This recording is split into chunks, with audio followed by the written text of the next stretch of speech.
For this particular assignment, what I want to do is to have my students do a video synopsis of this article, and it's called Trump to Sign Executive Order on Social Media Amid Twitter Furor. And this article is basically about President Trump getting upset back in the month of June about Twitter censoring him in his own mind because he put some information out that was not factual, and Twitter fact checked him. And he's the kind of person that feels that he is above reproach and that nobody has the right to question him.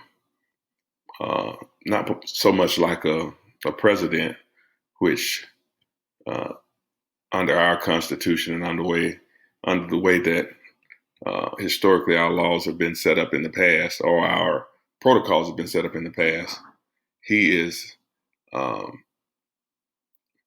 over the executive branch, but the legislative branch and the judicial branch of government was set up to keep him in check. In fact, they were to keep each other in check with a system of what we call checks and balances. Well, he made a statement that the election would be fraudulent, and that in California, they had put out ballots. They sent ballots out to everyone, regardless of if they were citizens or not. And that was not factual information. And Jeff Bezos, who's over Twitter, fact checked him, and he took down the tweet that Trump had put out. As a result of this, Trump threatened to shut down Twitter, and because Twitter had gotten protections, just like other social media, they're considered community bulletin boards. They disseminate data and information, but they aren't the originators of data.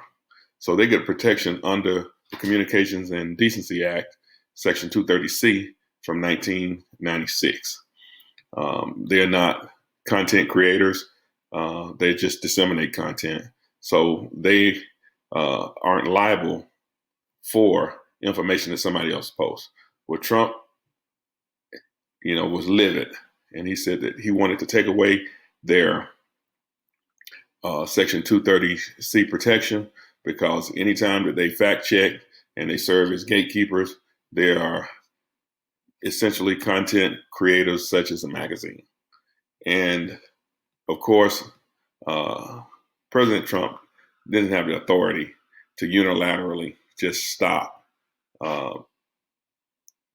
a community bulletin board or social media platform from existing. Even though he believes he can, he can't. And so that's what this particular article was all about. He makes threats, but he really has nothing to back him up, because the First Amendment and Section 230C of the Communication and Decency Act actually protects social media. This is an example of a synopsis, and this would demonstrate to me that a student knows the content of the article, and if he can give me information of key points, key individuals in the article, and they and the role that they played within the article, I'll know that they have an understanding of the topic, the content, and how it applies to the real world.